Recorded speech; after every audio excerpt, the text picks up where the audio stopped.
C'est vrai que l'Égypte possède actuellement une vision de développement total pour l'année 2030. L'assurance santé fait partie de cette vision.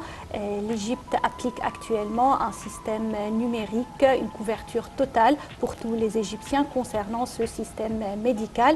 Et comme on a vu, l'Égypte est fière de ses fils qui contribuent à l'application de ce plan, parmi lesquels un invité qu'on a l'honneur de l'avoir aujourd'hui au plateau, et également côté français et collaboration française. Nous allons en parler également avec notre deuxième invité. Nous avons l'honneur de recevoir Dr Wagdi Zahran, scientifique égyptien, pionnier de la technologie logicielle et de l'intelligence artificielle dans le domaine de la santé.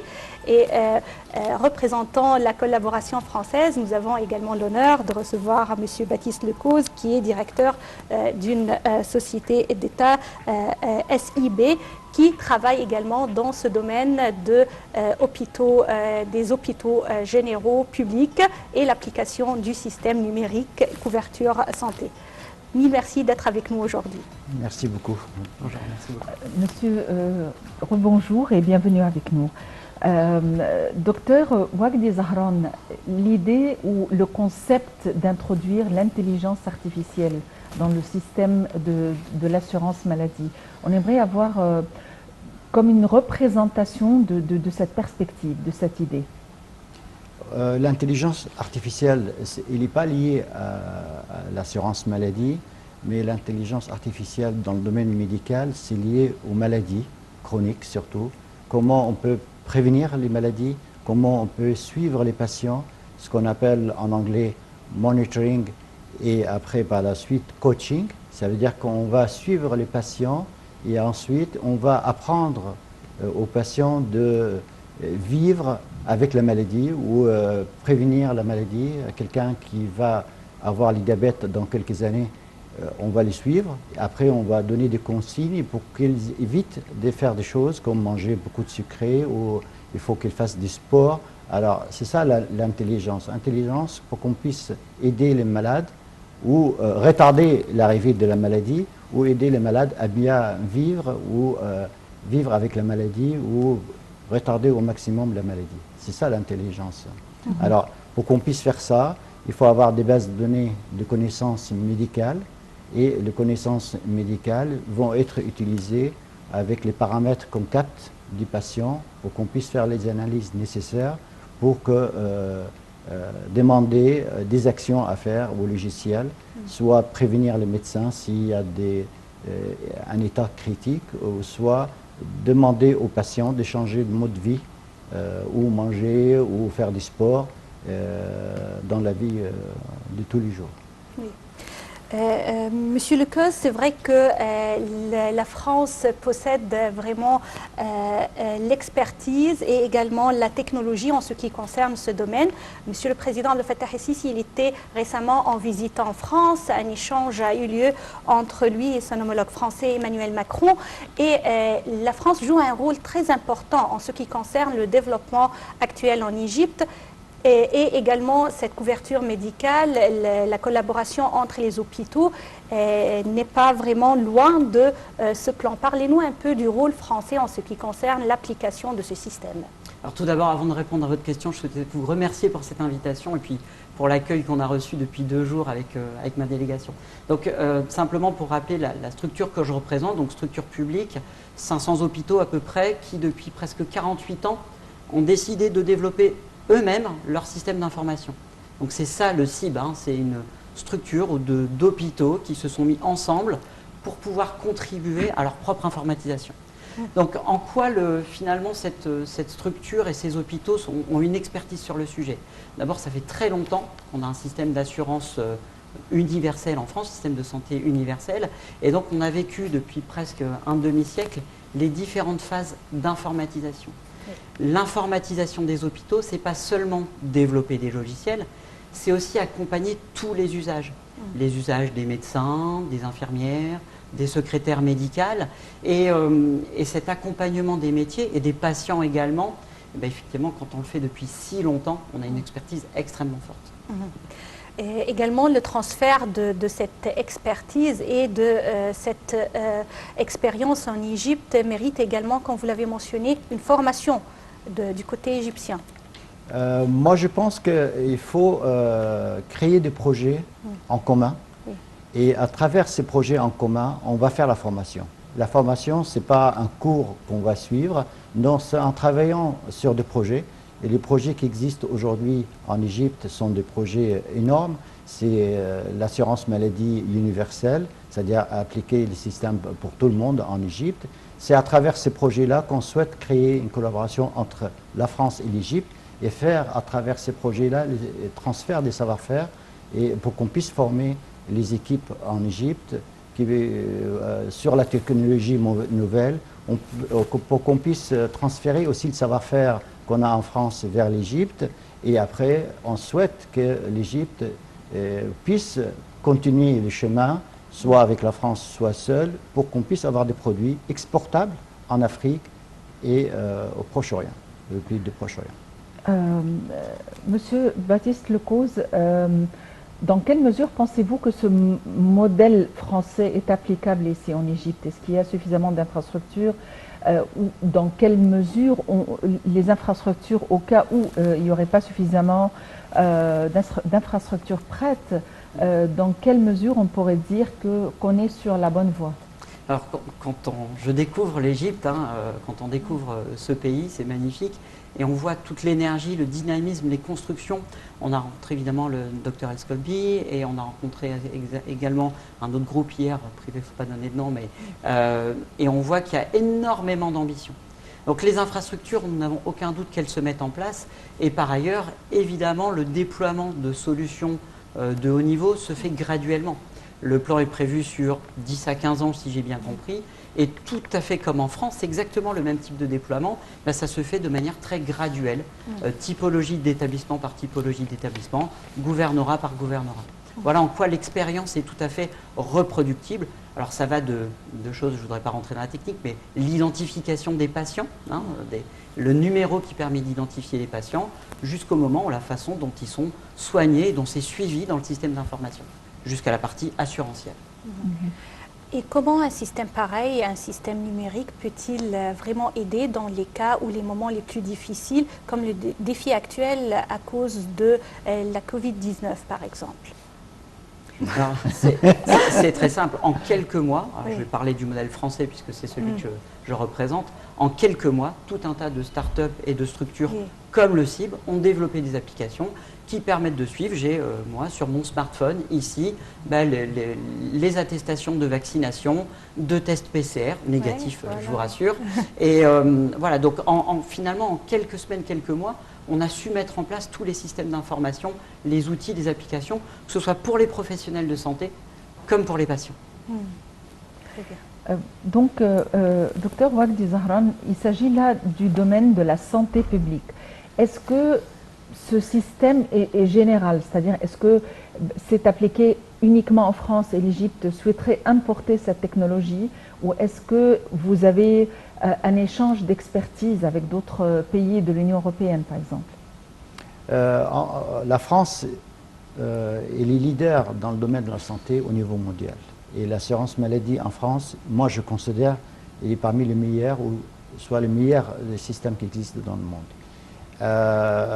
Je n'ai pas vu les mêmes types de systèmes dans d'autres pays en Europe. Chaque pays, comme en Angleterre, ce n'est pas le même système.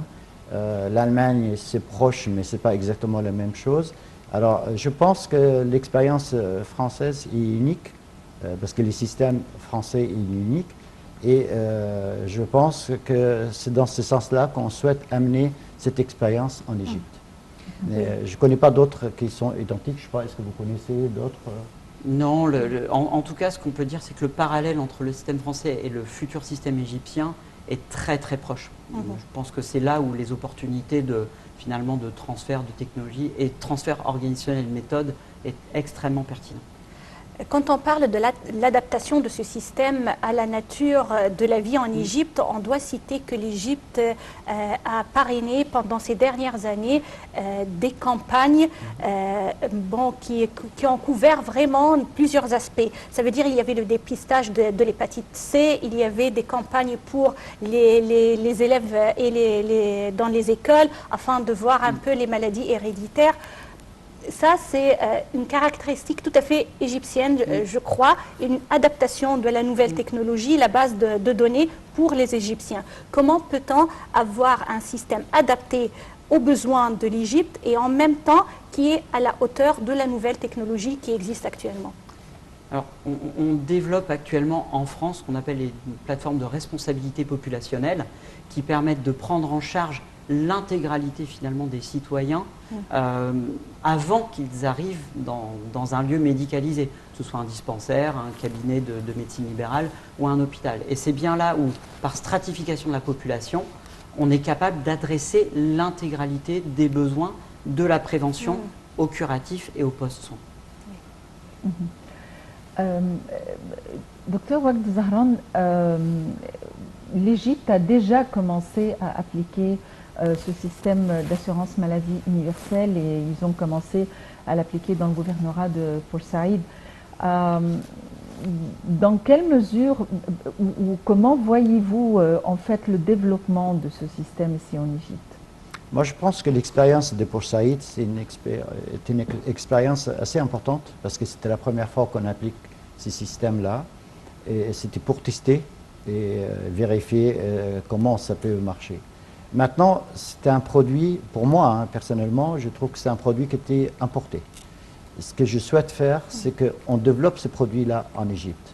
À travers notre collaboration, on va transférer les savoir-faire en Égypte pour que l'Égypte puisse être capable de développer son propre système. Que ces systèmes soient aussi par la suite exportés. Alors, l'expérience de Port Saïd, c'est très important, c'est une bonne expérience. Mais maintenant, il faut savoir comment transférer la technologie en Égypte, implémenter cette technologie en Égypte pour que l'Égypte puisse être capable de développer son propre système. Selon vous, alors, comment peut-on le faire? C'est à travers, nous sommes en train de négocier et discuter avec le docteur Etsouki comment on peut créer une société commune en Égypte où nous sommes associés.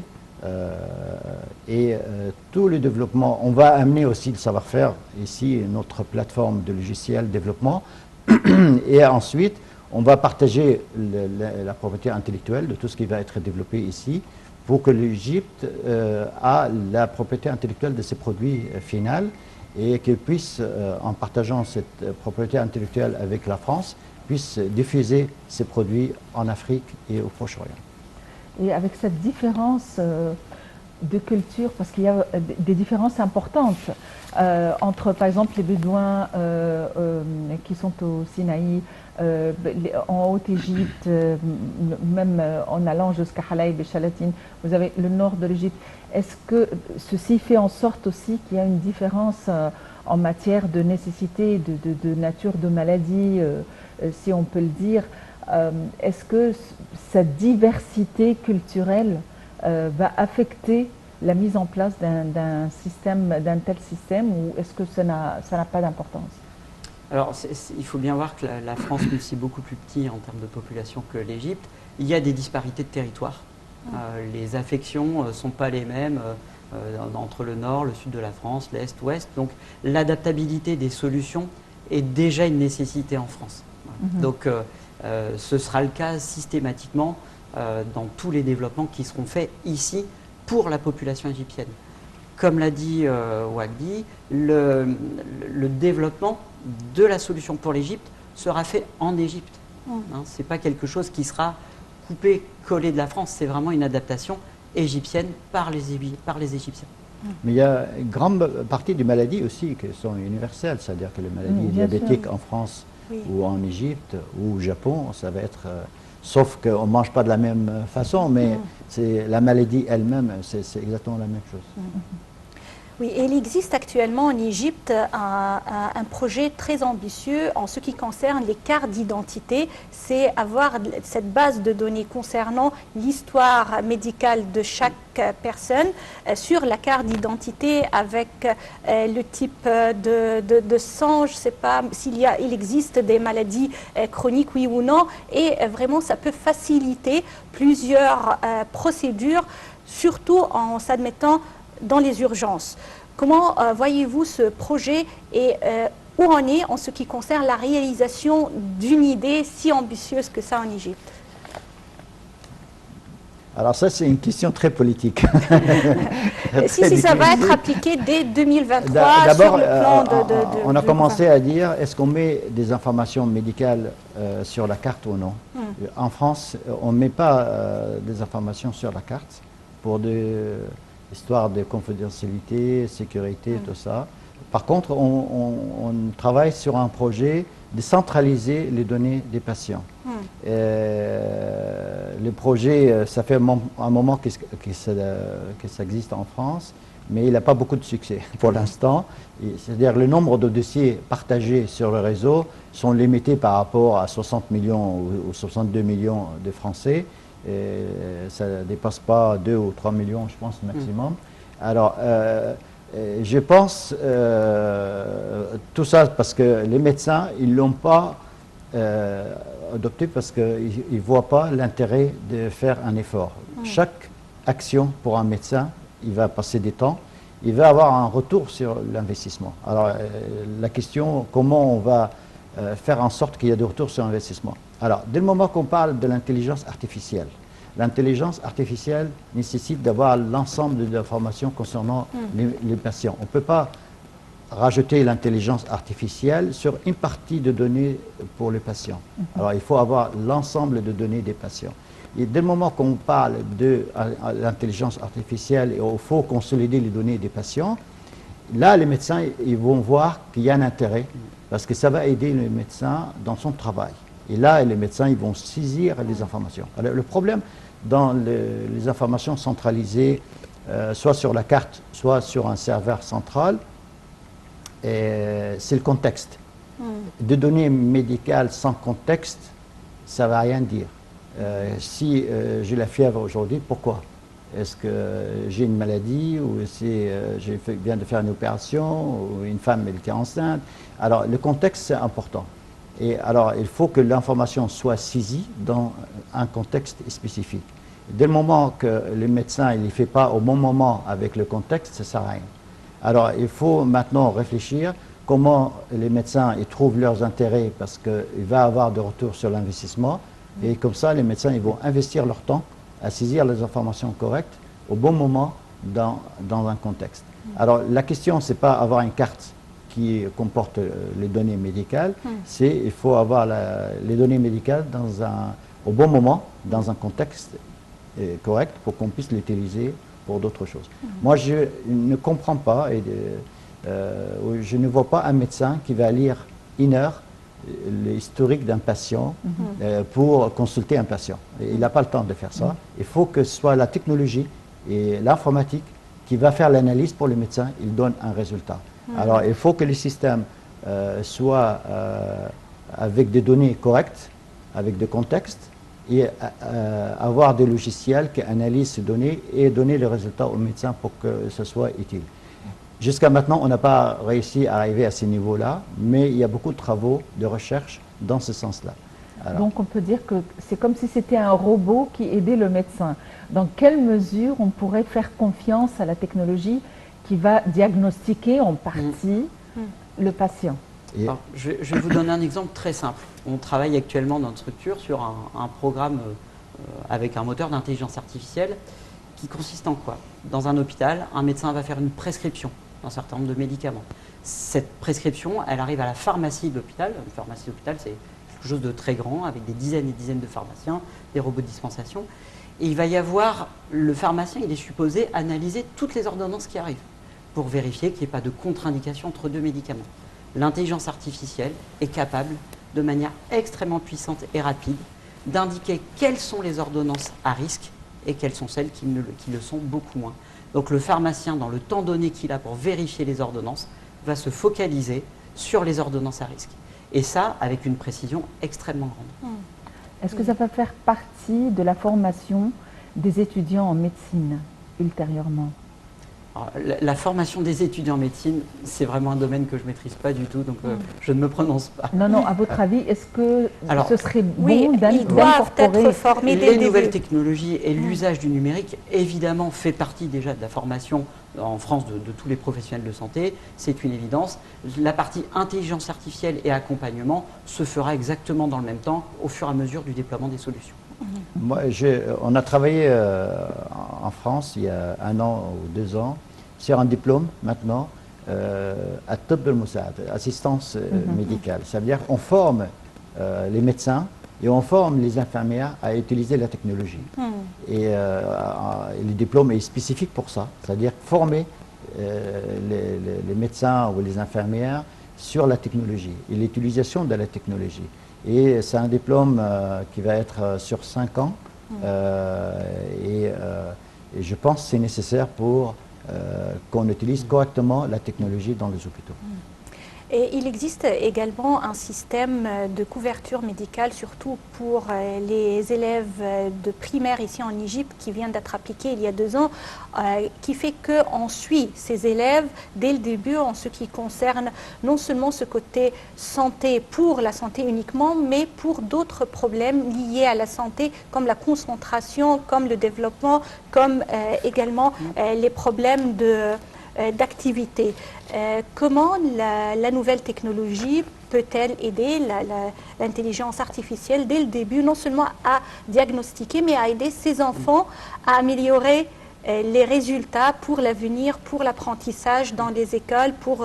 Là, on revient vers le problème initial, monitoring, coaching, c'est-à-dire suivre les élèves et on analyse le comportement pour qu'on puisse donner des consignes ou conseils comment il faut faire par la suite.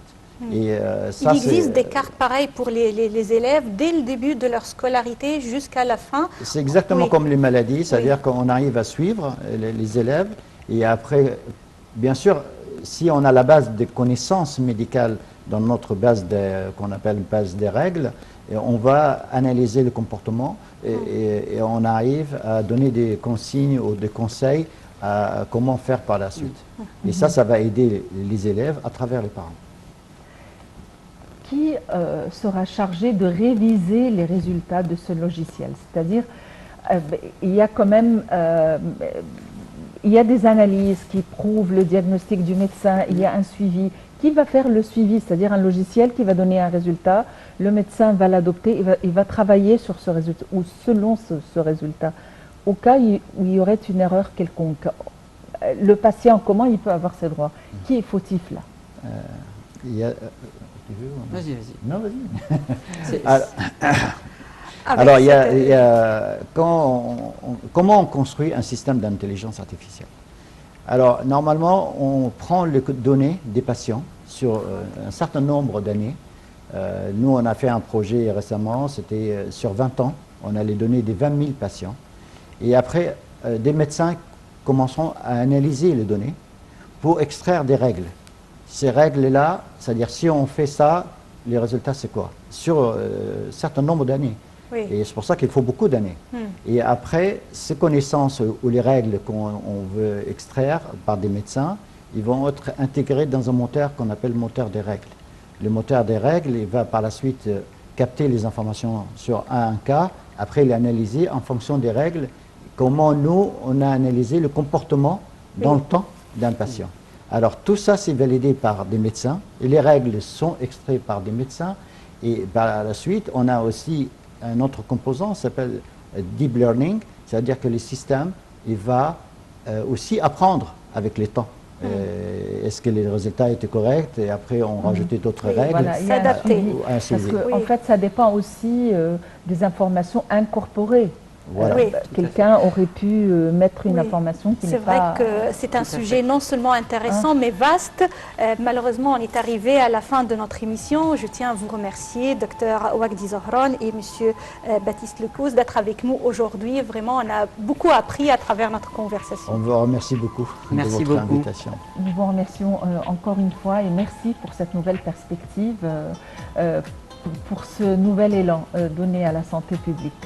En fait, heureusement qu'on a des nouvelles pareilles à un moment où il y a vraiment une crise comme la pandémie, ça donne beaucoup d'espoir. Reste à vous remercier pour votre attention et à vous souhaiter une excellente fin de journée.